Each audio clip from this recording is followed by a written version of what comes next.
Arya villa आज सुबह से ही किसी त्योहार की तरह चमक रहा था। घर का हर कोना रौनक से भरा हुआ था। सूरज की हल्की सुनहरी किरणें जैसे ही खिड़कियों से अंदर आई, पूरे घर में हलचल शुरू हो गई। नौकर इधर से उधर भाग रहे थे, कोई सजावट संभाल रहा था तो कोई मेहमानों के लिए तैयारियां कर रहा था। किचन में वसुंधरा जी अपनी सख्त आवाज में सबको जल्दी जल्दी काम खत्म करने के निर्देश दे रही थी। उनके चेहरे पर खुशी इतनी साफ दिखाई दे रही थी जैसे बरसों पुराना कोई सपना आखिरकार पूरा होने जा रहा हो। वजह भी खास थी क्योंकि आज उनके सबसे छोटे बेटे अनमोल की शादी थी। हालांकि ये शादी बाकी शादियों जैसी नहीं थी। शादी तो आज होने वाली थी लेकिन विदाई अभी नहीं। इसके पीछे एक ऐसी बात थी जिसने दोनों परिवारों को सालों से सोच में डाल रखा था। अंकिता की कुंडली में एक गंभीर दोष बताया गया था। पंडितों के अनुसार अगर उसकी शादी 18 साल की उम्र में नहीं हुई तो उसके पति की जिंदगी खतरे में पड़ सकती थी। ये बात सुनकर घर में कई बार बहस हुई थी। अनमोल इन सब बातों को अंधविश्वास मानता था। उसे इन कुंडली और दोषों पर बिल्कुल भरोसा नहीं था, लेकिन अपनी मां की जिद और उनके डर के आगे वह कभी ना नहीं कह पाया। दूसरी तरफ अंकिता के माता पिता इतनी जल्दबाजी में नहीं थे। उनका मानना था कि उनकी बेटी अभी बहुत छोटी है और उसकी शादी सही उम्र में ही होनी चाहिए। लेकिन वसुंधरा जी अपनी बात मनवाना अच्छी तरह जानती थी। उन्हें सबसे ज़्यादा डर इस बात का था कि अगर अनमोल वापस लंदन चला गया तो कहीं वहाँ किसी विदेशी लड़की को पसंद करके शादी ना कर ले। यही वजह थी कि उन्होंने साफ शब्दों में कह दिया था कि अनमोल इस बार बिना शादी किए विदेश नहीं जाएगा। पूरे परिवार में उनकी बात को अंतिम फैसला माना जाता था। उनके सामने कोई खुलकर बोलने की हिम्मत नहीं करता था। आखिरकार दोनों परिवारों ने बीच का रास्ता निकाला। तय हुआ कि शादी अभी कर दी जाएगी, लेकिन अंकिता की विदाई उसके 20 साल पूरे होने के बाद होगी। वैसे भी अनमोल और अंकिता बचपन से ही एक दूसरे को चाहते थे। उनकी दोस्ती कब प्यार में बदल गई ये शायद उन्हें खुद भी याद नहीं था। दोनों हमेशा साथ रहने के सपने देखते थे और वसुंधरा जी अपने बेटे की खुशी के लिए कुछ भी करने को तैयार थी।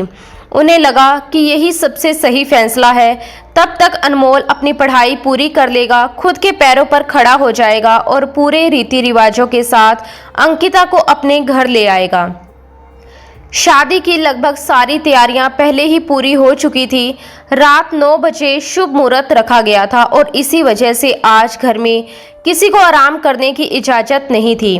वसुंधरा जी सुबह से ही चाहती थी कि सब लोग समय पर नाश्ता कर लें ताकि बाद में कोई भागदौड़ ना हो। घर का सबसे लाडला बेटा अनमोल अभी तक अपने कमरे में गहरी नींद में सो रहा था, जबकि नीचे पूरा परिवार जाग चुका था। बड़ी बहू सिया अपने तीनों बच्चों के साथ सबसे पहले डाइनिंग टेबल पर पहुंच गई थी। आज रविवार था, इसलिए बच्चों ने देर तक सोने का सपना देखा था, लेकिन वसुंधरा जी के आदेश के आगे किसी की नहीं चली। उन्होंने साफ कहा था कि सुबह 7 बजे तक पूरा परिवार नाश्ते की मेज पर होना चाहिए। तभी उनकी नज़र अपने दोनों बड़े बेटों राज और मोहित पर पड़ी, जो अभी तक नीचे नहीं आए थे। उन्होंने नाराज होकर कहा कि आज उनके छोटे भाई की शादी है और दोनों अब तक सो रहे हैं, जैसे घर में कुछ खास हो ही नहीं रहा। वह खुद उन्हें जगाने ऊपर जाने लगी, लेकिन तभी सीढ़ियों से उनिंदे चेहरे लिए राज और मोहित नीचे उतरते दिखाई दिए। दोनों की आंखें नींद से भरी हुई थी और चेहरे पर साफ लिखा था कि उनकी नींद अभी पूरी नहीं हुई। नीचे आते ही दोनों ने मुस्कुराकर अपनी मां को गुड मॉर्निंग कहा। वसुंधरा जी ने भी हल्की मुस्कान के साथ जवाब दिया, लेकिन उनका ध्यान अब अनमोल पर था। उन्होंने कहा कि तुम दोनों जाकर नाश्ता करो, मैं अनमोल को उठाकर लाती हूँ। उनके चेहरे पर अपने छोटे बेटे के लिए अलग ही ममता झलक रही थी। तभी राज हंसते हुए बोला कि मम्मा, उसे थोड़ी देर और सोने दीजिए, आखिर आज उसके कुंवारेपन का आखिरी दिन है। कल तो वैसे भी उसे वापस लंदन जाना है। मोहित भी हंस पड़ा और बोला कि बेचारे को थोड़ा आराम करने दीजिए, लेकिन वसुंधरा जी ने तुरंत अपना चश्मा ठीक करते हुए दोनों को घूरा और बोली कि कल वह चला जाएगा, इसीलिए तो आज मैं चाहती हूँ कि ज़्यादा से ज़्यादा समय हमारे साथ बिताए। फिर थोड़ा गंभीर होकर उन्होंने कहा कि शादी वाले दिन देर तक सोना अच्छा नहीं माना जाता। उनकी बात सुनकर दोनों भाई एक दूसरे का चेहरा देखने लगे और धीरे से मुस्कुरा दिए। उन्हें हमेशा लगता था कि उनकी माँ अभी भी पुराने जमाने की बातों में विश्वास करती है। वसुंधरा जी ने धीरे से अनमोल के कमरे का दरवाजा खोला। पूरा कमरा अभी भी नींद की खामोशी में डूबा हुआ था। अनमोल मोटे कंबल में इस तरह छुपा पड़ा था जैसे अभी तक गहरी नींद में हो, लेकिन उसके चेहरे की हल्की हरकतें बता रही थी कि वह जाग चुका है। वसुंधरा जी ने आगे बढ़कर खिड़कियों के भारी पर्दे हटाए तो सुनहरी रोशनी पूरे कमरे में फैल गई। उसी पल कंबल के अंदर हल्की सी हलचल हुई। दरअसल अनमोल अभी कुछ सेकंड पहले ही फोन पर किसी से धीमी आवाज में बात कर रहा था। उसने जल्दी से फुसफुसाकर कहा, अच्छा जान, अभी कॉल रखता हूँ, मम्मा आ गई हैं, बाद में बात करता हूँ। इतना कहकर उसने फ़ोन बंद किया और दोबारा आंखें बंद करके ऐसे लेट गया जैसे कुछ हुआ ही ना हो। वसुंधरा जी उसके इस बिचकाने नाटक को समझ नहीं पाई। उन्होंने प्यार से उसके सर पर पड़ा कंबल हटाया और उसके बालों में हाथ फेरते हुए बोली, उठ जाओ अनमोल, इतना देर तक सोना बिल्कुल अच्छा नहीं लगता। हमने तुम्हारा नाम अनमोल इसीलिए रखा था ताकि तुम अपने संस्कारों और रीति रिवाजों की इज्जत करो, लेकिन ये देर तक सोने की आदत बिल्कुल ठीक नहीं है बेटा। उनकी आवाज़ में शिकायत कम और ममता ज़्यादा थी। अनमोल धीरे धीरे आंखें मलते हुए उठ बैठा और मुस्कुराकर बोला, अरे मम्मा, वहाँ लंदन में तो मैं रोज़ सुबह 4 बजे उठ जाता हूँ, लेकिन यहाँ अपने घर में ऐसी सुकून वाली नींद आती है कि आंखें ही नहीं खुलती। और वैसे भी ये मेरा आखिरी दिन है यहाँ, कल तो मुझे आप सबको छोड़कर फिर वापस जाना पड़ेगा। इतना कहते हुए उसने बच्चों की तरह अपनी बाहें माँ के गले में डाल दी। उसकी बात सुनते ही वसुंधरा जी के चेहरे की मुस्कान हल्की सी फीकी पड़ गई। उन्हें अपने बेटे का विदेश जाना कभी पसंद नहीं था। उन्होंने एक लंबी सांस लेकर कहा, क्या ज़रूरत है भला इतनी दूर परदेश जाने की?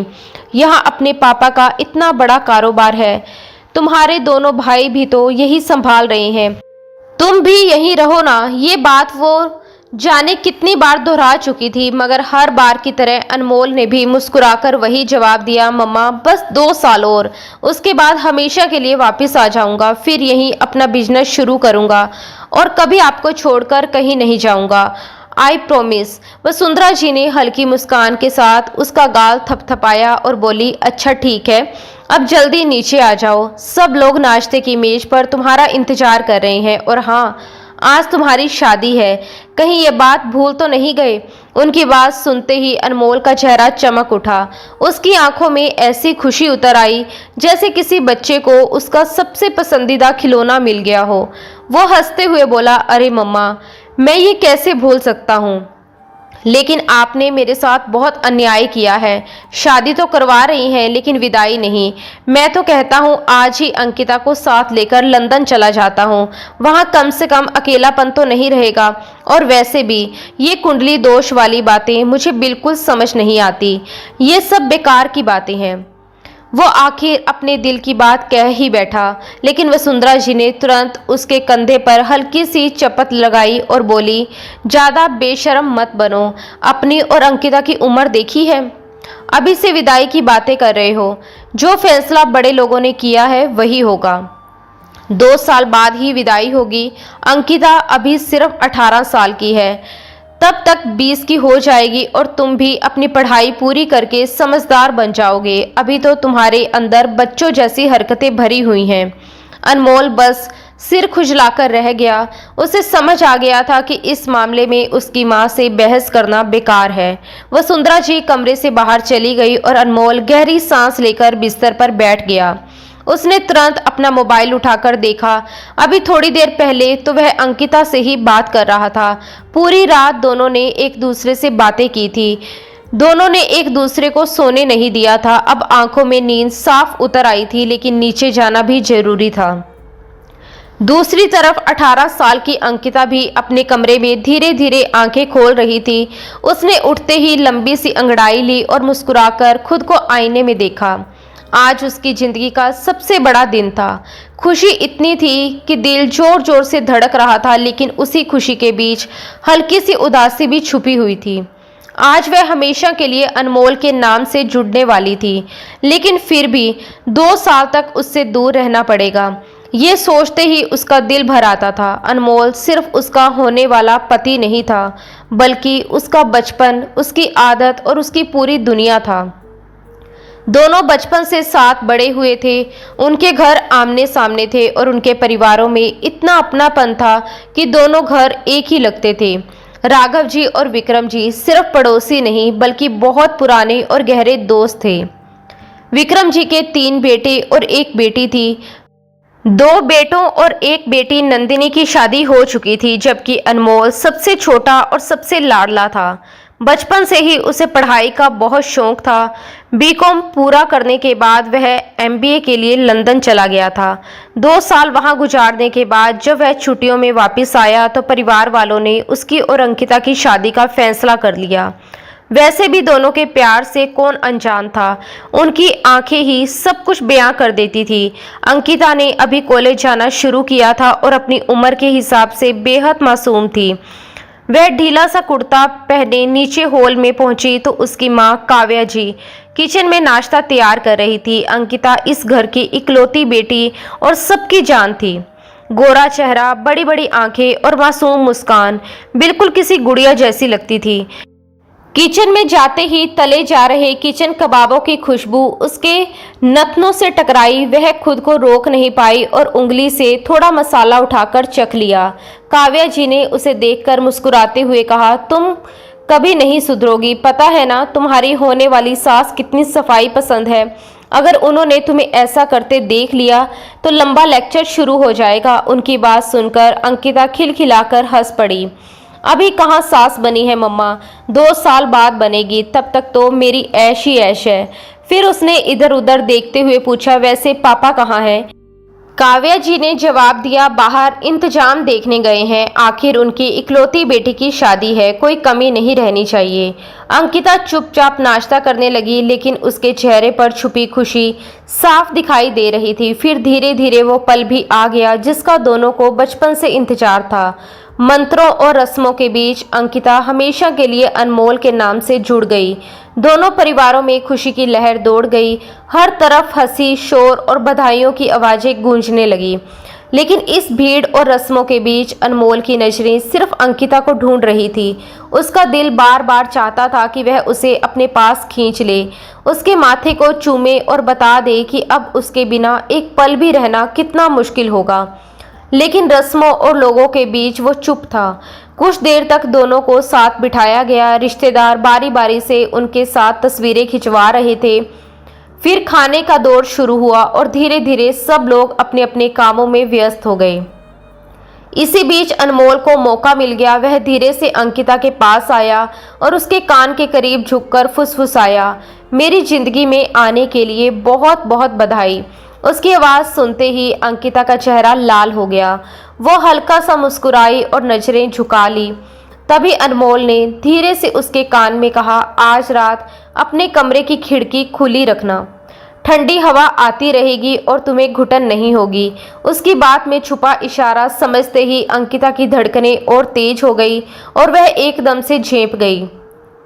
उसके गालों पर हल्की गुलाबी लाली उतर आई और उसने नजरें झुकाकर बस धीमे से हाँ में सिर हिला दिया।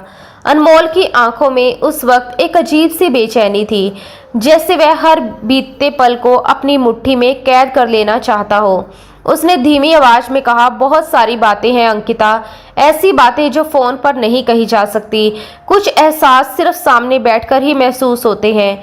कल तो मुझे वापस जाना है, फिर ना जाने कब यूं तुम्हारे इतने करीब बैठ पाऊंगा। उसकी आवाज में छुपी उदासी सीधे अंकिता के दिल में उतर गई। ये शादी जितनी खूबसूरत थी उतनी ही मुश्किल भी। दोनों एक दूसरे के हो चुके थे, लेकिन फिर भी 2 साल की दूरी उनके बीच दीवार बनकर खड़ी थी। तभी अनमोल की नजर अचानक अंकिता के हाथों पर सजी गहरी मेहंदी पर पड़ी। उसने मुस्कुराकर उसका हाथ अपने करीब खींचा और शरारती अंदाज में बोला, तो बताओ इस मेहंदी में मेरा नाम कहाँ छुपाया है? अंकिता तुरंत शर्मा गई। उसने अपने होठों पर हल्की मुस्कान दबाते हुए कहा, अगर प्यार करते हैं तो खुद ढूंढ लीजिए। उसकी चुनौती सुनकर अनमोल की आंखों में चमक उतर आई। वो मुस्कुराकर बोला, अच्छा तो अब इस मेहंदी में अपना नाम ढूंढने के लिए मुझे आना ही पड़ेगा। अब तो ये जरूरी हो गया है। उसकी बात सुनकर अंकिता बस दांतों तले अपने होठ दबाकर रह गई।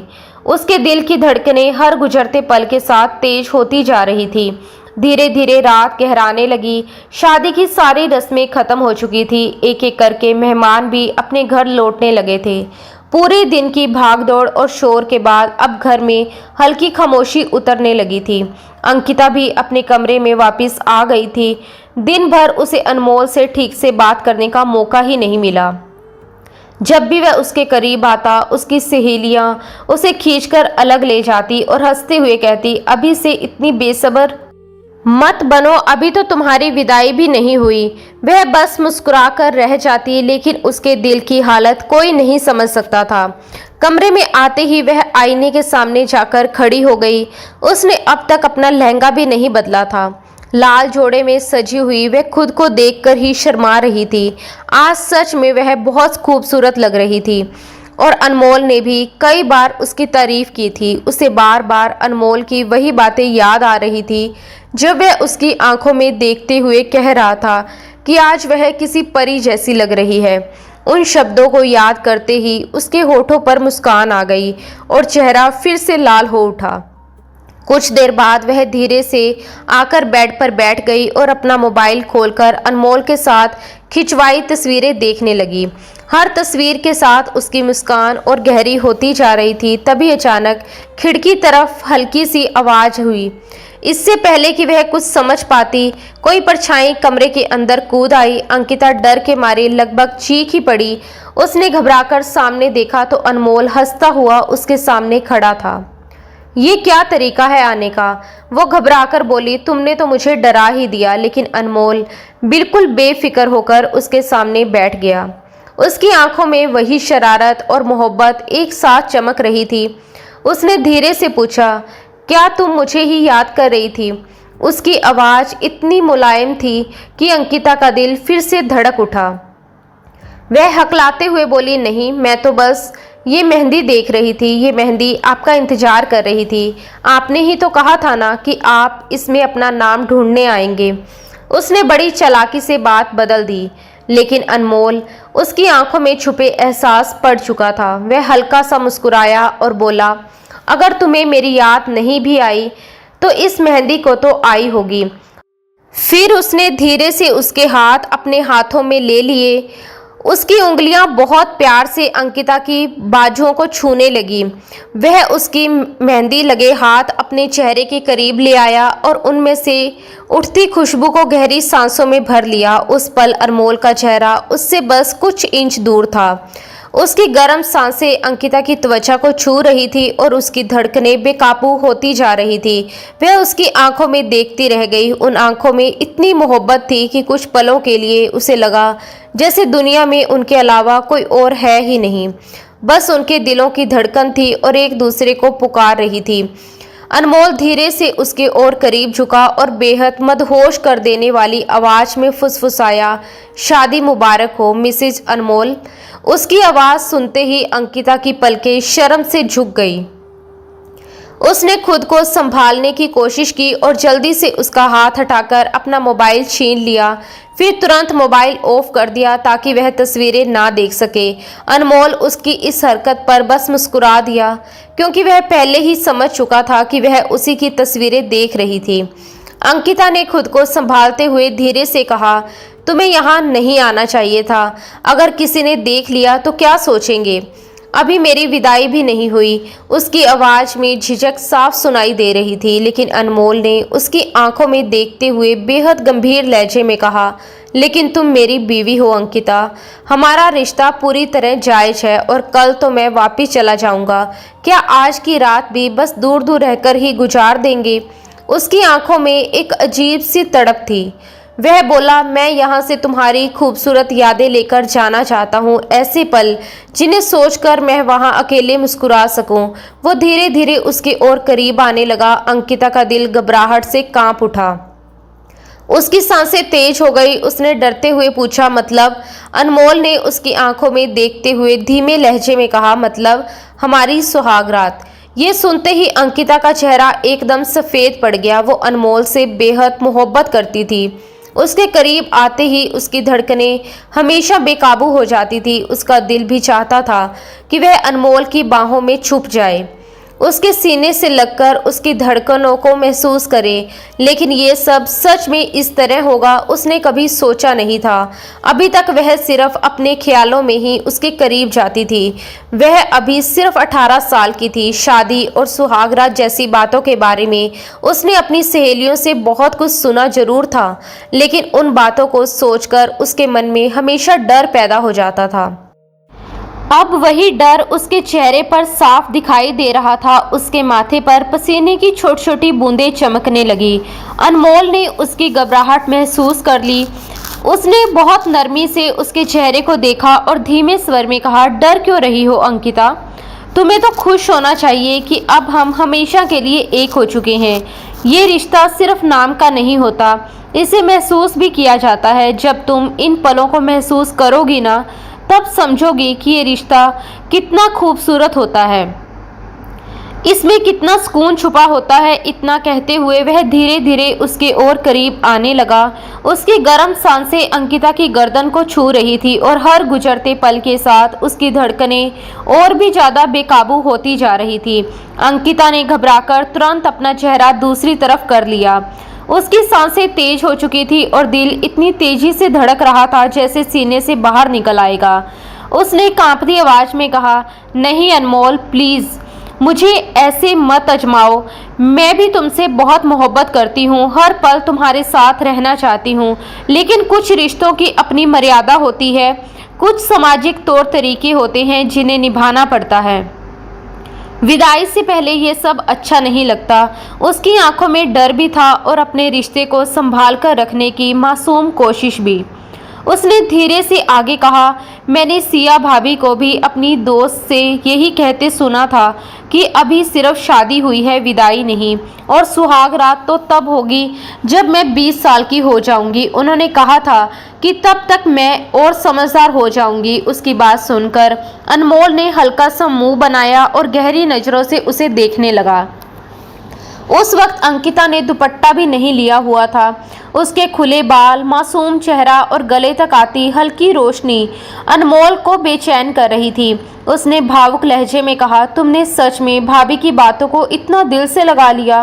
फिर वो हल्का सा मुस्कुराया, हम बच्चे नहीं हैं अंकिता, और वैसे भी प्यार सिर्फ इंतजार करने का नाम नहीं होता। उसकी आवाज़ में चाहत साफ झलक रही थी। अंकिता ने नजरें झुकाकर धीरे से कहा, बस 2 साल की बात है अनमोल। लेकिन उसकी बात पूरी होने से पहले ही अनमोल ने गहरी सांस ली और बोला, मुझसे अब 2 साल तो क्या, एक पल की दूरी भी सहन नहीं होती।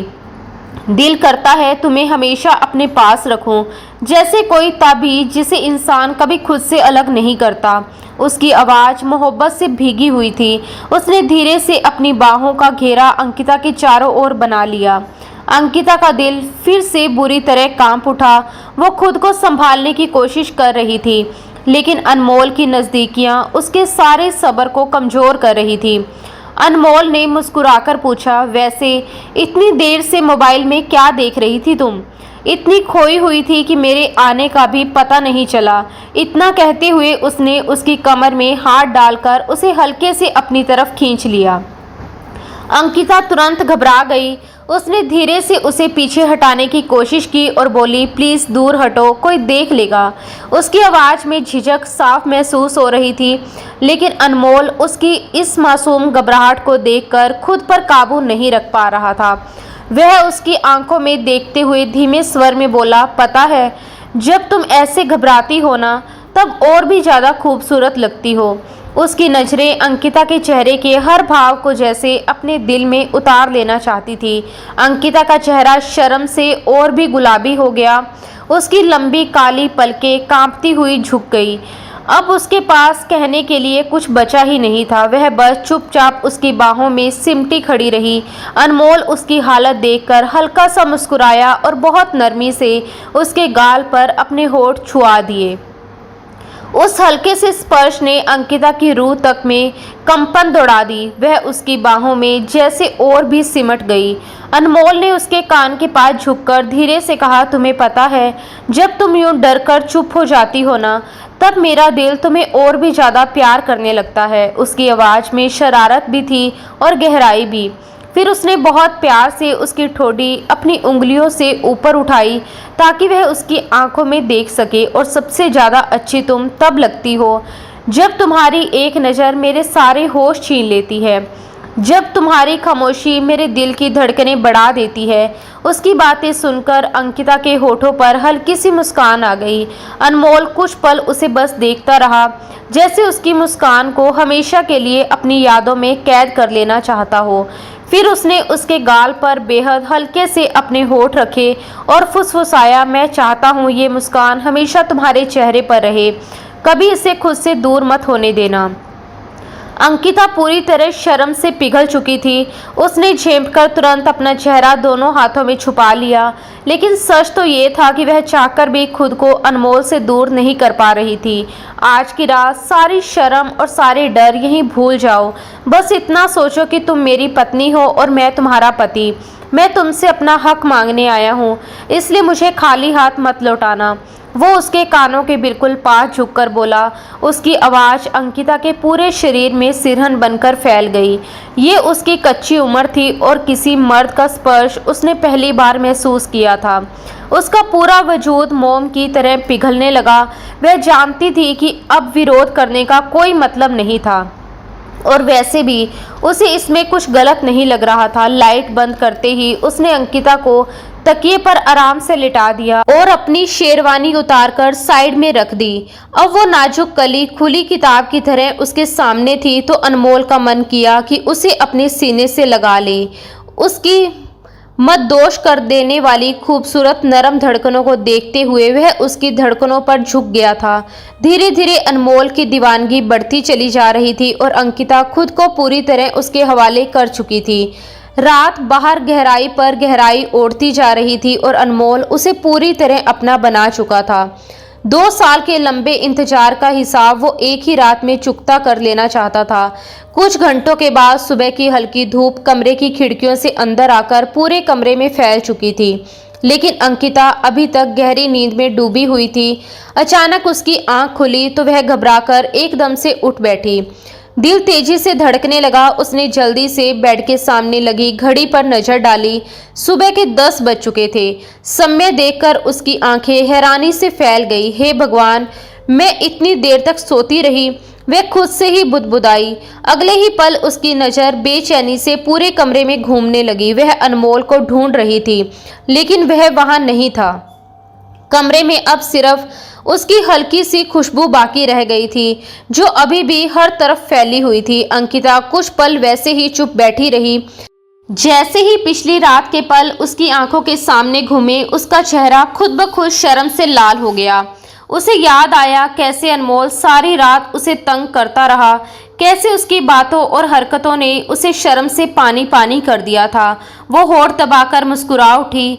मैं तो उन्हें बहुत शरीफ और सीधा समझती थी, लेकिन अंदर से तो एक नंबर के शैतान निकला।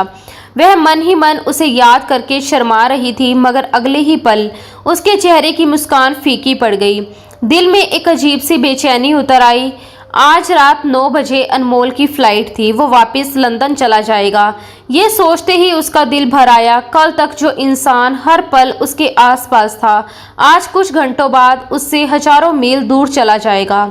उसे लगा जैसे किसी ने अचानक उसके दिल का एक हिस्सा उससे छीन लिया हो। वह धीरे से खुद से बोली, कल तक मैं इनकी बाहों में थी, अब 2 साल इनके बिना कैसे रहूंगी। उसका मन कर रहा था कि अभी इसी वक्त भागकर अनमोल के पास चली जाए और बस उसे देखते रहे।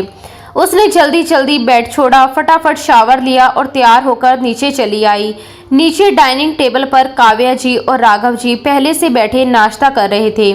जैसे ही राघव जी की नज़र अपनी बेटी पर पड़ी, उनके चेहरे पर प्यार भरी मुस्कान आ गई। उन्होंने अंकिता को पास बुलाकर उसके माथे को चूम लिया और मजाकिया अंदाज में बोले, अरे वाह, हमारी राजकुमारी आखिर उठ ही गई। लगता है शादी की एक ही रात में बेटी पराई होने लगी।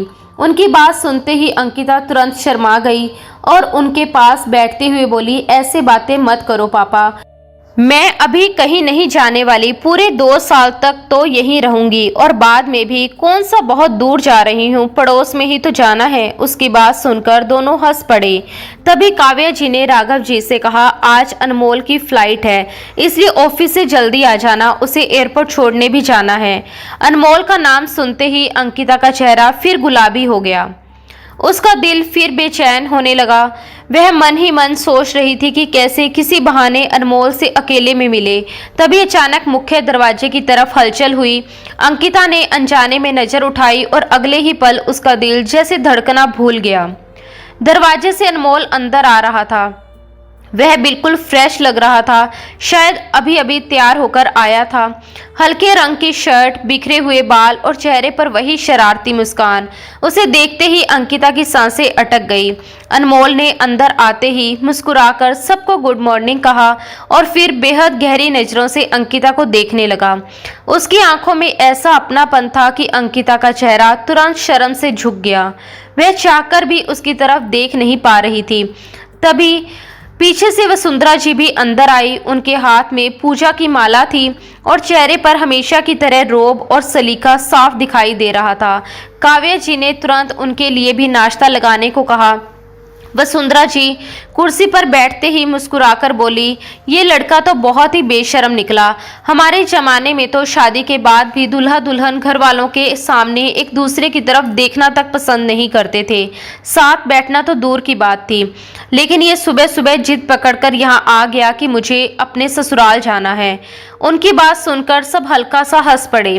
फिर उन्होंने आगे कहा, और इन दोनों को भी जरा शर्म नहीं है, अभी सिर्फ शादी हुई है, विदाई थोड़ा हुई है। वो पुराने जमाने के किस्से सुनाने लगी तो काव्या जी और राघव जी मुस्कुराकर उनकी बातें सुनने लगे। राघव जी ने मजाक में कहा, भाभी जी अब जमाना बदल गया है, बच्चे पहले जैसे नहीं रहे। लेकिन वसुंधरा जी तुरंत गर्व से बोली, मैंने तो हमेशा अपने बच्चों को संस्कार दिए हैं। भगवान की कृपा से मेरे बच्चों ने कभी किसी गैर लड़की या गैर लड़के की तरफ नजर उठाकर नहीं देखा। उनके चेहरे पर अपने बच्चों के लिए गर्व साफ दिखाई दे रहा था। फिर उन्होंने प्यार से अनमोल की तरफ देखते हुए कहा, खैर अब शादी हो ही गई है तो सोचा इसे यहाँ लेकर आ जाऊं। वैसे भी आज रात वापस जा रहा है, अब 2 साल बाद आएगा तो अपनी बहू की विदाई धूमधाम से करूंगी। अपने सबसे छोटे और सबसे लाडले बेटे की शादी के सारे अरमान पूरे करूंगी। वो लगातार बोलती जा रही थी और दूसरी तरफ अनमोल बस चोरी चोरी अंकिता को देखे जा रहा था। उसकी आंखों में वही पिछली रात वाली शरारत और मोहब्बत चमक रही थी, लेकिन अंकिता चाहकर भी उसकी तरफ नजर नहीं उठा पा रही थी। ना जाने क्यों वसुंधरा जी के सामने आते ही उसकी सारी हिम्मत गायब हो जाती थी। बचपन से ही वह उनसे थोड़ा डरती थी। उनकी शख्सियत ही ऐसी थी कि सामने वाला खुद ब खुद संभल कर बात करे। वो बहुत ही असूलों वाली और सख्त स्वभाव की औरत थी। इसी वजह से अंकिता सिर झुकाकर चुपचाप बैठी रही। हालांकि उसके दिल की हालत कोई नहीं समझ सकता था। वह सिर्फ इतना महसूस कर रही थी कि अनमोल उसके बहुत पास बैठा है और फिलहाल उसके लिए यही एहसास पूरी दुनिया से ज़्यादा खूबसूरत था। नाश्ता ख़त्म होने के बाद कुछ देर बैठने के बाद सब लोग अपने अपने कामों में लग गए। अनमोल भी वसुंधरा जी के साथ वापस चला गया और अंकिता धीरे धीरे सीढ़ियां चढ़ती हुई अपने कमरे में आ गई। कमरे में आते ही जैसे सारी रौनक खत्म हो गई। अभी कुछ देर पहले तक जिस इंसान की मौजूदगी से उसका दिल खुशियों से भर जाता था, अब वही उससे कुछ घंटों बाद हजारों मील दूर जाने वाला था। वह बेड पर बैठी छत को घूरती रही। उसके दिल में अजीब सी बेचैनी बढ़ती जा रही थी। उसे समझ ही नहीं आ रहा था कि आखिर वह अगले 2 साल कैसे बिताएगी। कल तक उसे लगता था कि दूरी सिर्फ एक शब्द है, लेकिन अब वही दूरी उसे किसी सजा जैसी लग रही थी। तभी अचानक उसके मोबाइल की घंटी बजी। उसने घबराकर फ़ोन उठाया और स्क्रीन पर नज़र डाली, अनमोल कॉलिंग। ये नाम देखते ही उसके होठों पर अनायास मुस्कान आ गई। उसने जल्दी से कॉल रिसीव की और फ़ोन कान से लगा लिया।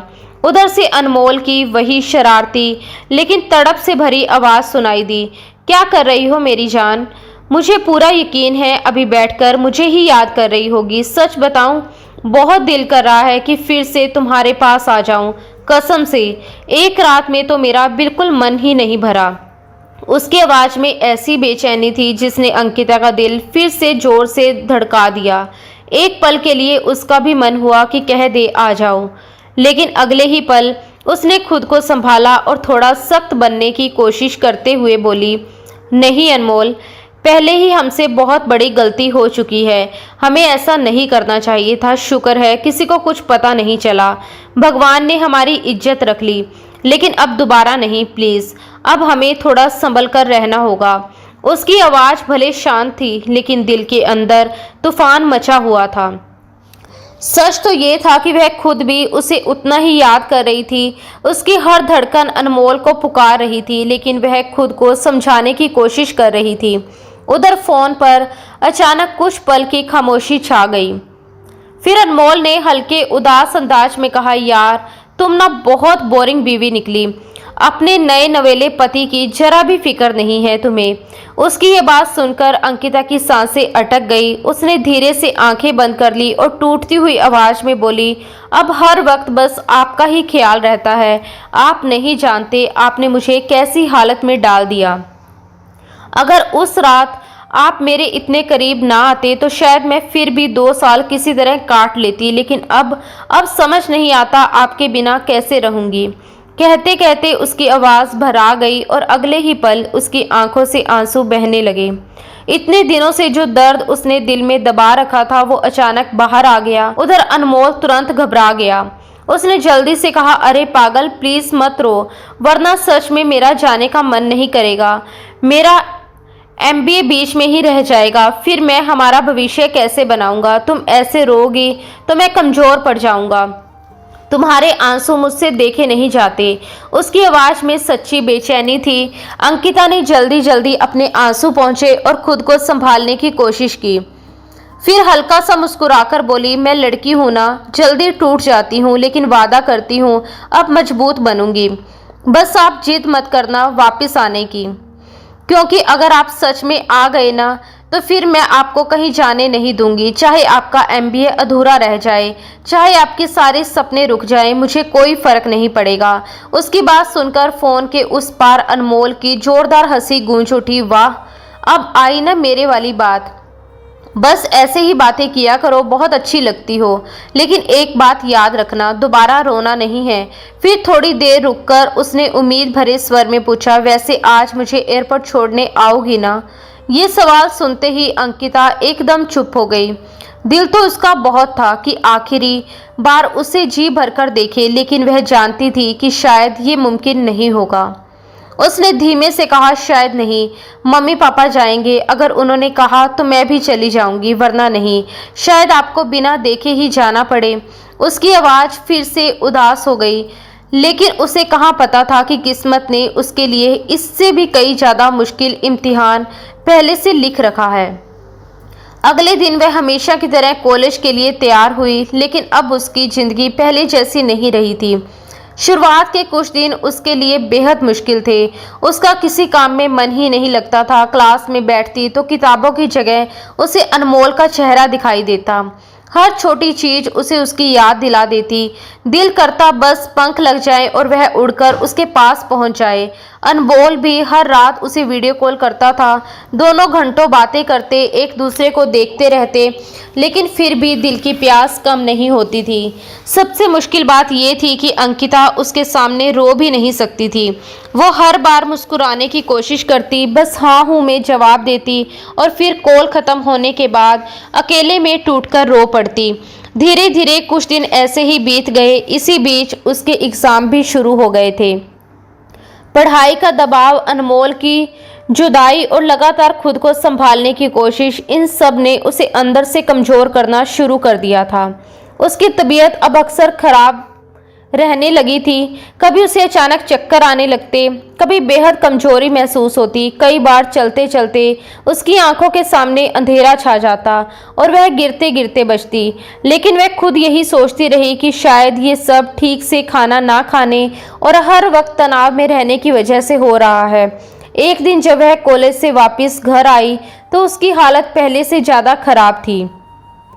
काव्या जी लॉन्च में बैठी टीवी देख रही थी। जैसे ही अंकिता अंदर आई वह बेहद थकी हुई लग रही थी। उसने बैग एक तरफ रखा और बिना कुछ कहे सीधे सोफे पर गिर गई। उसके चेहरे का रंग उड़ा हुआ था और माथे पर ठंडा पसीना चमक रहा था। काव्या जी उसे देखकर तुरंत घबरा गई। उन्होंने जल्दी से उसके पास जाकर उसका चेहरा पकड़ा और चिंतित होकर बोली, अंकिता क्या हुआ? तुम्हें इतना पसीना क्यों आ रहा है? तबीयत ठीक है ना? उन्होंने गौर से देखा तो उनका दिल बैठ गया। अंकिता का चेहरा बिल्कुल पीला पड़ चुका था। आंखों के नीचे काले घेरे बन गए थे और वह बेहद कमजोर लग रही थी। काव्या जी तुरंत किचन से जूस लेकर आई और उसे पिलाने लगी। अंकिता ने थके हुए स्वर में कहा, मम्मा मुझे बहुत चक्कर आ रही हैं, हर वक्त कमजोरी महसूस होती है। इतना कहकर उसने अपना सिर काव्या के कंधे पर टिका दिया। काव्या जी अब सच में डर गई थी। उन्होंने परेशान होकर कहा, तुमने मुझे पहले क्यों नहीं बताया? कब से ऐसा हो रहा है? फिर बिना एक पल गवाए बोली, चलो उठो, अभी डॉक्टर के पास चलते हैं। शायद पढ़ाई और तनाव की वजह से तुम्हारी तबीयत बिगड़ गई है, ऊपर से खाना भी ठीक से नहीं खा रही। अब बिल्कुल देर नहीं करेंगे। उनकी आवाज़ में माँ वाली घबराहट साफ महसूस हो रही थी और अंकिता बस चुपचाप उन्हें देख रही थी, जैसे उसके अंदर अब विरोध करने की भी ताकत नहीं बची थी। काफ़ी देर तक सोफे पर बैठी रहने के बाद अंकिता ने खुद को संभालने की कोशिश की और धीमे से बोली, ठीक है मम्मा, मैं कपड़े बदल कर आती हूँ। उसकी आवाज़ इतनी कमज़ोर थी कि जैसे बोलने की भी ताकत नहीं बची हो। वह बहुत मुश्किल से उठी और धीरे धीरे अपने कमरे की तरफ चली गई। कमरे में पहुंचकर उसने कपड़े बदले और फिर अनजाने में आईने के सामने जाकर रुक गई। वह कुछ पल तक खुद को घूरती रही और अचानक उसके अंदर घबराहट बढ़ने लगी। आखिर उसके साथ हो क्या रहा है? नीचे काव्या जी पहले ही तैयार खड़ी थी। उन्होंने बिना समय गवाए अंकिता को साथ लिया और पास के क्लिनिक पहुंच गई। डॉक्टर ने उसकी हालत देखकर तुरंत कुछ टेस्ट लिख दिए। टेस्ट होने के बाद दोनों रिपोर्ट का इंतजार करने लगी। अंकिता चुप बैठी थी जबकि काव्या जी बार बार बेचैन नज़रों से डॉक्टर के कमरे की तरफ देख रही थी। थोड़ी देर बाद डॉक्टर ने उन्हें अंदर बुलाया। रिपोर्ट देखते ही डॉक्टर के चेहरे के भाव अचानक बदल गए। उन्होंने पहले रिपोर्ट देखी, फिर सामने बैठी अंकिता को गौर से देखा और फिर काव्या जी की तरफ देखकर पूछा, क्या आपकी बेटी शादीशुदा है? उनका सवाल सुनते ही काव्या जी चौंक गई। उन्होंने तुरंत कहा, जी मतलब हाँ, शादी तो हुई है लेकिन अभी विदाई नहीं हुई। फिर वह घबराकर बोली, लेकिन आप ऐसा क्यों पूछ रही हैं? सब ठीक तो है ना डॉक्टर? डॉक्टर ने कुछ सेकंड तक दोनों को देखा और फिर बिल्कुल सामान्य आवाज में कहा, आपकी बेटी प्रेग्नेंट है। जैसे ही ये शब्द कमरे में गूंजे दोनों के पैरों तले जमीन खिसक गई। अंकिता बस खाली आंखों से डॉक्टर को देखती रह गई। उसे तो इस बात का जरा भी अंदाजा नहीं था कि उसकी तबीयत खराब होने की वजह ये होगी।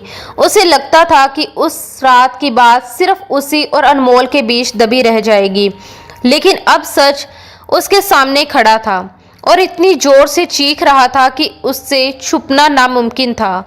उसका पूरा शरीर कांपने लगा। दूसरी तरफ काव्या जी की हालत भी ऐसी हो गई जैसे उनका शरीर सुन्न पड़ गया हो।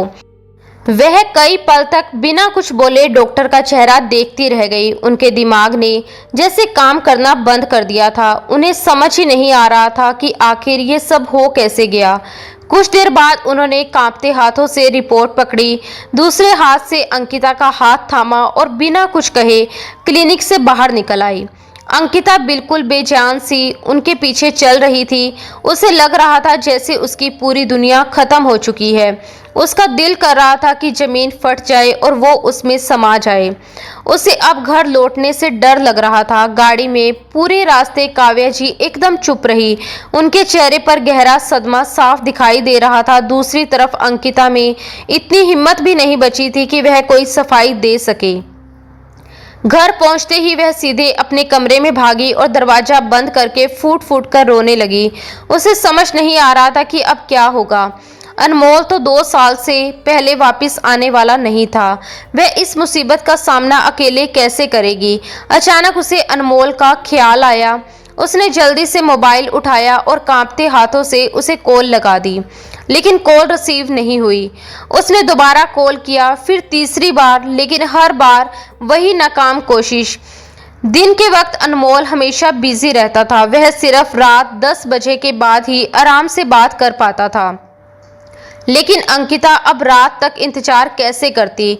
उसकी हालत हर पल बिगड़ती जा रही थी। लगातार कॉल करने के बाद भी जब उसने फोन नहीं उठाया तो अंकिता का सब्र टूट गया।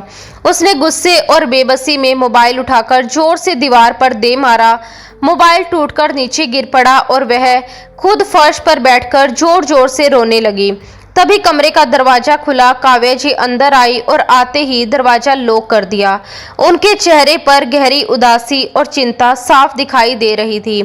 अब उन्हें अपनी बेटी से सच जानना था। लेकिन अंकिता पहले ही शर्म से टूटी हुई थी। वह अपनी माँ की तरफ देखने तक की हिम्मत नहीं जुटा पा रही थी।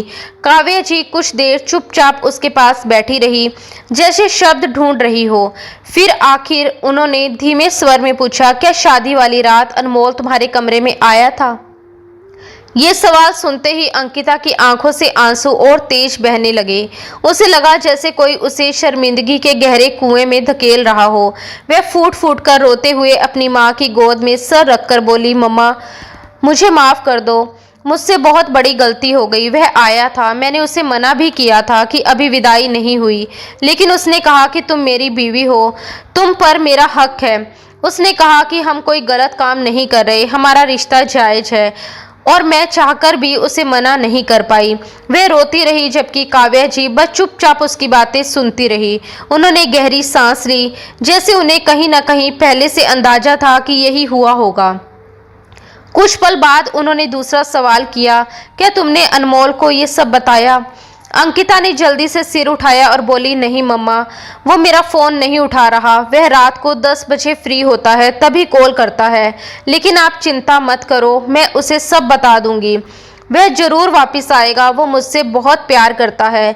ये खबर सुनते ही सब छोड़कर वापस आ जाएगा और मुझे अपने साथ ले जाएगा। फिर किसी को कुछ पता भी नहीं चलेगा। अपनी आंखों से आंसू पोंछते हुए उसने खुद को दिलासा देने की कोशिश की। उसकी बात सुनकर काव्या जी के होठों पर हल्की सी फीकी मुस्कान आई। उन्होंने शांत स्वर में कहा, ठीक है, पहले उससे बात कर लो। अगर वह वापस आने को तैयार हो गया तो अच्छा है, लेकिन अगर नहीं आया तब। उनका ये सवाल सुनते ही अंकिता कुछ पल के लिए चुप हो गई।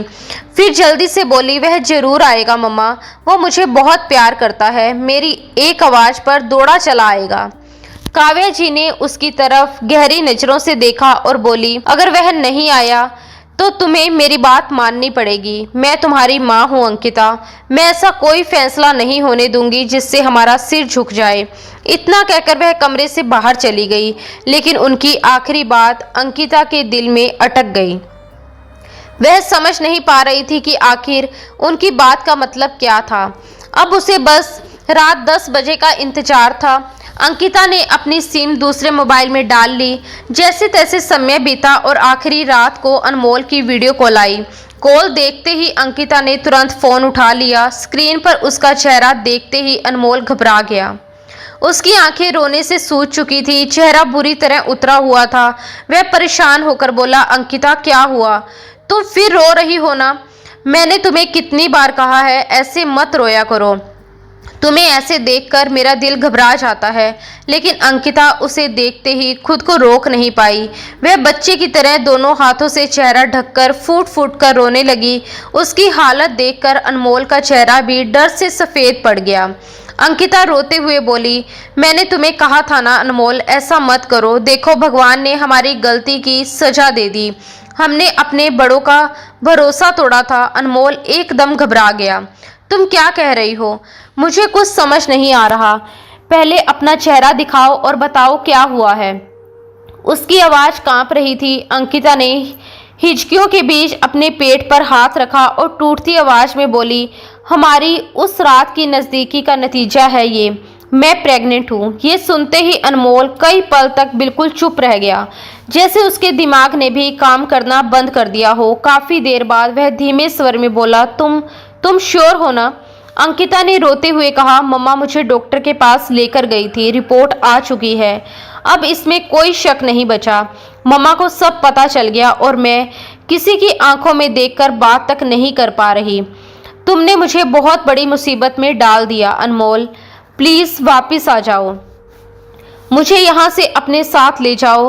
वह लगातार रो रही थी। दूसरी तरफ अनमोल बुरी तरह उलझ चुका था। उसने खुद को संभालते हुए कहा, अंकिता, मैं अभी अभी यहाँ आया हूँ। मैं चाहकर भी 2 साल से पहले वापस नहीं आ सकता। प्लीज़ खुद को संभालो। हमने कोई पाप नहीं किया। तुम मेरी पत्नी हो। वह शायद उसे समझाने की कोशिश कर रहा था, लेकिन उसकी अपनी आवाज़ में भी डर साफ झलक रहा था। अंकिता ने कांपते स्वर में कहा, मम्मा ने कहा है कि अगर तुम वापस नहीं आए तो मुझे उनकी बात माननी पड़ेगी। ये सुनकर अनमोल अचानक चुप हो गया। कुछ पल बाद अंकिता ने धीमे लेकिन टूटे हुए स्वर में पूछा, अगर मम्मा कहे कि मैं बच्चा गिरा दो तो क्या मैं उनकी बात मान लूं? ये सवाल सुनकर अनमोल के चेहरे के सारे रंग उड़ गए। वह कुछ बोल ही नहीं पाया। उसकी ये खामोशी ही अंकिता को उसका जवाब दे चुकी थी। उसकी आंखों से आंसू और तेजी से बहने लगे। आखिर उसने कांपती आवाज में कहा, बस वापस आ जाओ, वरना मैं तुमसे कभी बात नहीं करूंगी। इतना कहकर उसने कॉल काट दी। फोन बंद होते ही उसे महसूस हुआ कि उसकी जिंदगी अब सचमुच एक ऐसी मुश्किल में फंस चुकी है जहां से बाहर निकलने का कोई रास्ता उसे दिखाई नहीं दे रहा था। काव्या जी ने बेचैनी से अंकिता की तरफ देखा और भारी स्वर में पूछा, तो अब बताओ, अनमोल की क्या राय है? उसने क्या कहा, क्या जवाब दिया तुम्हें? उनके सवाल में एक माँ की घबराहट भी थी और उम्मीद भी। अंकिता घबराकर अपनी उंगलियां मरोड़ने लगी। उसकी आंखें नीचे झुकी हुई थी। कुछ पल बाद उसने टूटती आवाज में कहा, मम्मा, वो चाहकर भी 2 साल से पहले वापस नहीं आ सकता। वो स्टडी वीज़ा पर गया है। ये सुनते ही काव्या जी का चेहरा और उतर गया। उन्होंने गहरी सांस ली और खुद को संभालते हुए कहा, ठीक है, तो फिर चलो मेरे साथ डॉक्टर के पास। मैं नहीं चाहती कि मेरी बेटी के दामन पर कोई दाग लगे। गलती तुम्हारी नहीं, अनमोल की है, लेकिन सजा तुम्हें क्यों मिले? तुम अभी बहुत छोटी हो अंकिता, तुम्हारी उम्र नहीं है ये सब झेलने की। लोग जीने नहीं देंगे तुम्हें, बातें बनाएंगे, ताने देंगे। वो तो वहाँ आराम से बैठा रहेगा, लेकिन यहाँ हर उंगली तुम पर उठेगी। दुनिया हमेशा लड़की को ही कसूरवार मानती है। उनकी आवाज़ भरा गई थी। फिर उन्होंने खुद को मजबूत करते हुए कहा, हम बिना किसी को बताए इस बच्चे को ख़त्म करवा देंगे। ये सुनते ही अंकिता के चेहरे का रंग उड़ गया। उसने तुरंत घबराकर अपना हाथ अपने पेट पर रख लिया, जैसे अपने बच्चे को बचाना चाहती हो। उसकी आंखों से आंसू बहने लगे। वह कांपती आवाज में बोली, मम्मा, मुझसे गलती हो गई, लेकिन आप चाहती है कि मैं इस गलती को और बड़ा गुनाह बना दूं? मैं अपने ही बच्चे को मार दूं? नहीं मम्मा, मैं ऐसा नहीं कर सकती। मैं ये पाप नहीं करूँगी। प्लीज़ मुझे मजबूर मत कीजिए। वह फूट फूट कर रोने लगी। काव्या जी बेबस होकर अपनी बेटी को देखती रही। उनका दिल भी टूट रहा था, लेकिन डर उससे कहीं बड़ा था। उन्होंने भारी आवाज़ में कहा, तो फिर सबका सामना कैसे करोगी अंकिता? अगर तुम्हारे पापा को सब पता चल गया तो? और तुम्हारी सास, तुम जानती हो ना वो कैसी है। वो हमारा जीना मुश्किल कर देगी। शायद ये शादी भी ख़त्म करवा दे। तब क्या करोगी? सिर्फ इस एक बच्चे के लिए तुम पूरी दुनिया की बातें सह लोगी। लोग कहेंगे कि हमारी बेटी तो घर बैठे ही प्रेग्नेंट हो गई। कोई यकीन नहीं करेगा ये बच्चा जायज़ है। अनमोल यहाँ नहीं है। सारी उंगलियाँ सिर्फ तुम पर उठेंगी। भावुक मत बनो अंकिता, अभी बच्चे में जान भी नहीं आई। चलो मेरे साथ। इतना कहकर उन्होंने उसे लगभग खींचते हुए बाहर ला दिया। अंकिता को लग रहा था जैसे उसकी सांसें रुक जाएंगी, लेकिन वह मां के सामने विरोध भी नहीं कर पा रही थी। दोनों गाड़ी में बैठकर फिर डॉक्टर के क्लिनिक पहुंची। काव्या जी ने डॉक्टर को सारी बात बताई और साफ कहा कि उन्हें बच्चा नहीं चाहिए। डॉक्टर कुछ देर चुप रही। फिर उन्होंने शांत स्वर में कहा, पहले मैं लड़की से पूछूंगी। अगर ये बच्चा नहीं रखना चाहती तो मैं दवाइयाँ लिख दूंगी। फिर उन्होंने सीधा अंकिता की तरफ देखा और पूछा, क्या तुम अपना बच्चा गिरवाना चाहती हो?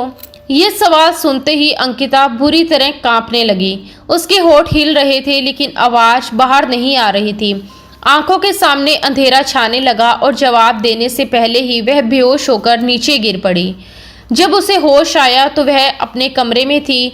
उसने धीरे धीरे आंखें खोली और कुछ पल तक खाली नज़रों से छत को देखती रही। फिर अचानक उसे कुछ याद आया। और उसने घबराकर तुरंत अपने पेट पर हाथ रख लिया। उसका दिल तेजी से धड़कने लगा। उसे डर था कि कहीं उसका बच्चा, ये सोचते ही उसकी आंखें भर आई। वह अपने ही बच्चे को कैसे ख़त्म कर सकती थी? वो तो उसकी मोहब्बत की पहली निशानी था, उसके और अनमोल के प्यार का हिस्सा। उसके आंसू तकिए पर गिरने लगे।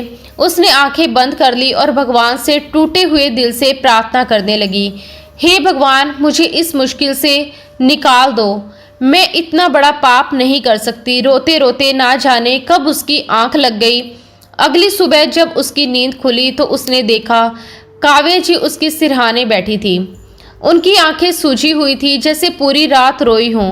अंकिता उन्हें देखते ही घबरा गई। काव्या जी ने धीरे से उसके सर पर हाथ फेरा और भराई आवाज में बोली, तुम अभी बहुत छोटी हो बेटा, तुम्हारी उम्र ही क्या है?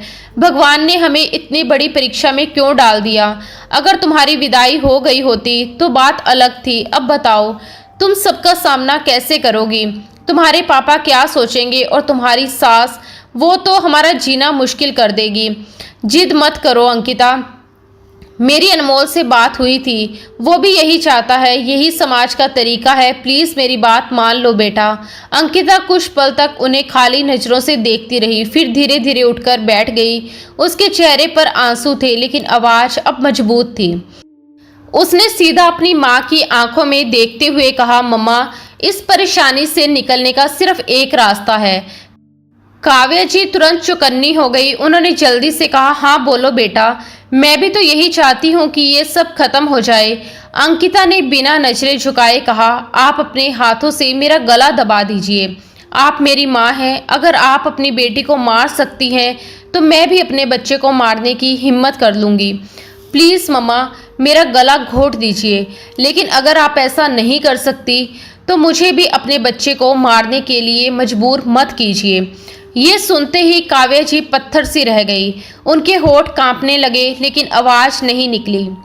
दूसरी तरफ अंकिता रोते हुए मजबूत बनी रही। लोग क्या कहेंगे, समाज क्या बोलेगा, मुझे इन सब से फ़र्क नहीं पड़ता। मुझे सिर्फ इतना पता है कि ये बच्चा मेरा है। इस दुनिया में आने का उसे पूरा हक है। ये हक उससे कोई नहीं छीन सकता, ना मैं, ना आप और ना कोई और।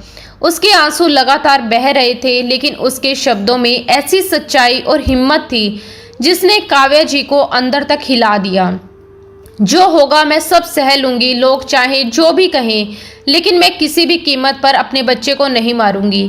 ये सुनकर काव्या जी पूरी तरह चुप हो गई। अब उनके पास कोई शब्द नहीं बचा था। उनकी आंखें भर आई। वह समझ चुकी थी कि अंकिता मर जाएगी, लेकिन अपना फैसला नहीं बदलेगी। कुछ देर बाद वह चुपचाप उठी और कमरे से बाहर चली गई। अब उन्हें भी मजबूत बनना था, अपनी बेटी की ढाल बनना था। उसकी तरफ उठने वाली हर उंगली को खुद अपनी तरफ मोड़ना था। धीरे धीरे शाम रात में बदल गई। कमरे की दीवार पर लगी घड़ी ने 10 बजाए, लेकिन अंकिता वैसे ही गुमसुम बिस्तर पर बैठी रही।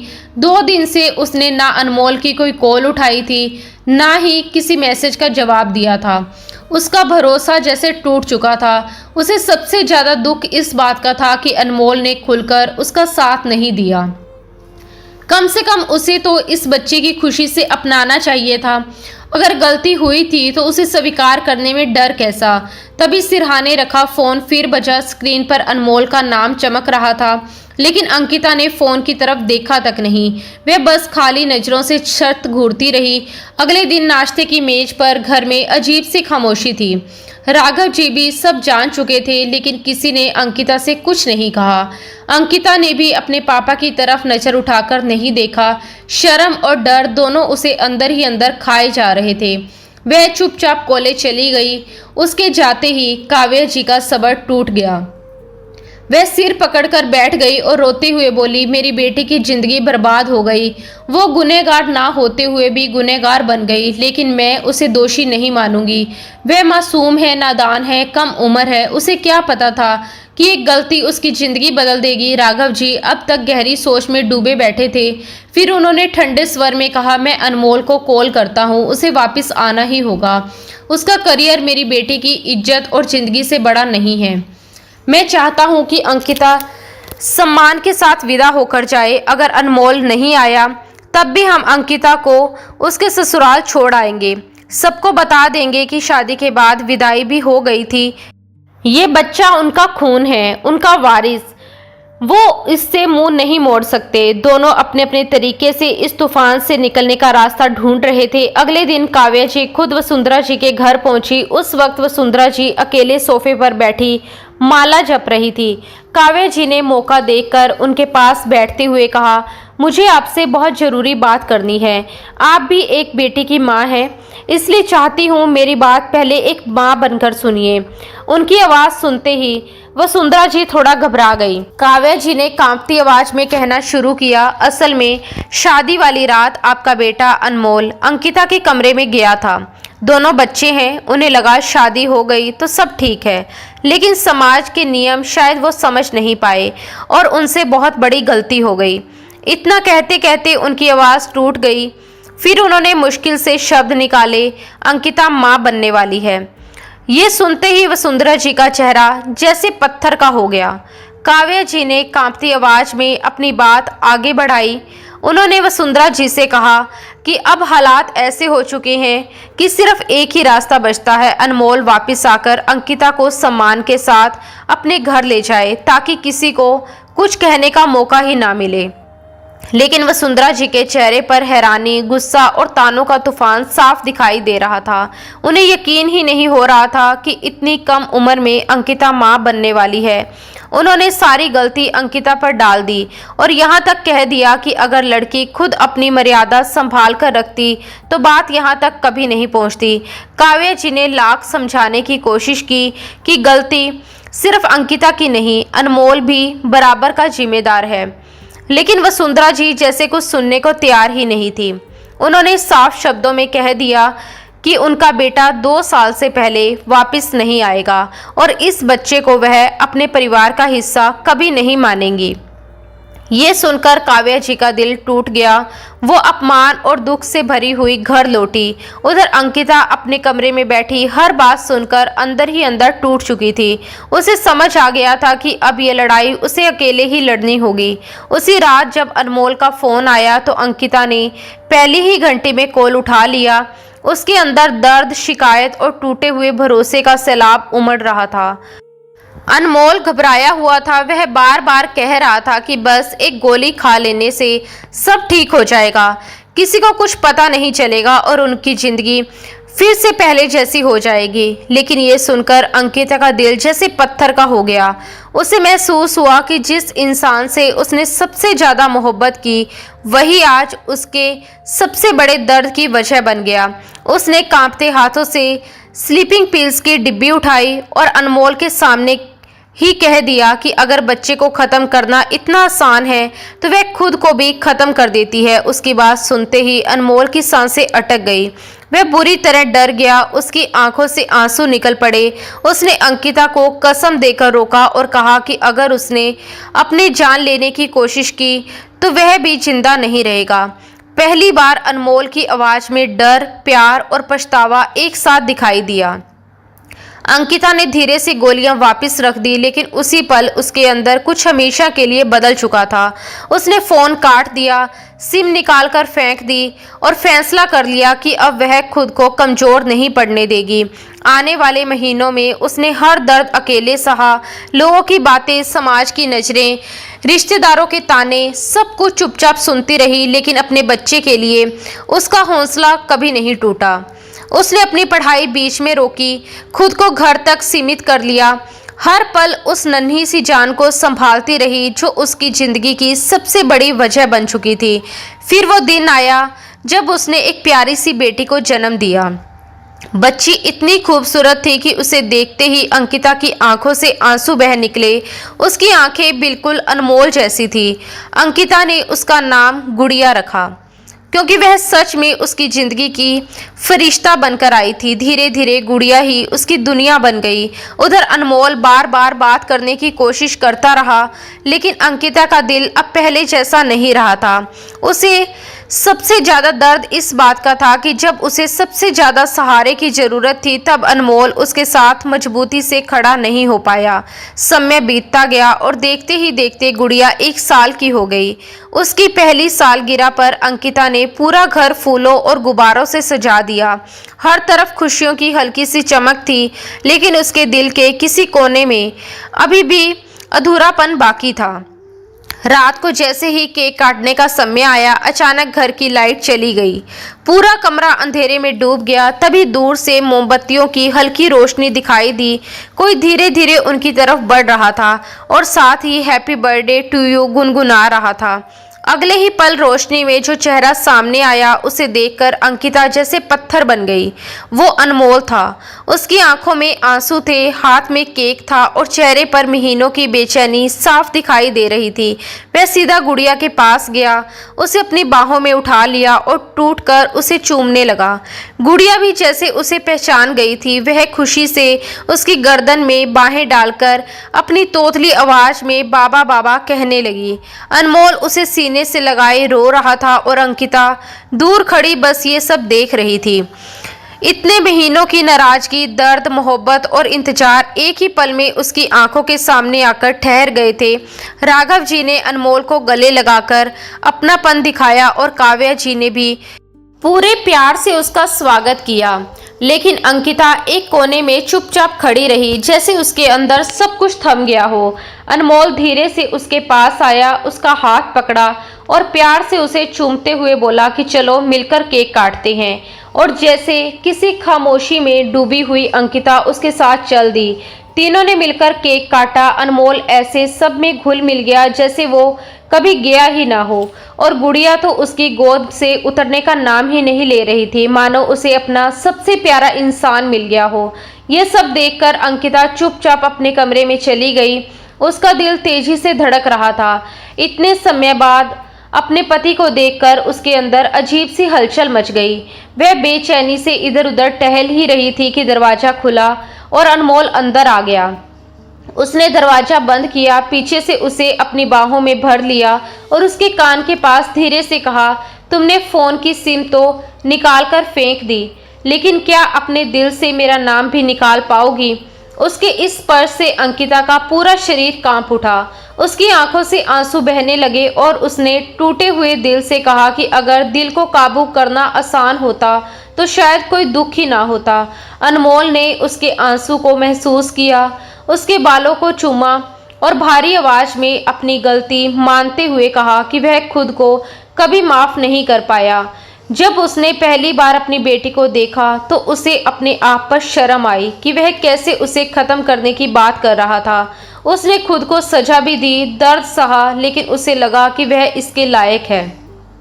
उसने अंकिता से कहा कि उसने जो सहा, जो मजबूती दिखाई, वो हर किसी के बस की बात नहीं है। और आज वह दिल से उससे पूछ रहा है कि क्या वह अब भी उसे अपना पति मानती है, क्या वह एक अच्छे पिता बनने के लायक है। ये सुनकर अंकिता का दिल पूरी तरह पिघल गया। वह खुद को रोक नहीं पाई और उसके सीने से लगकर फूट फूट कर रोने लगी।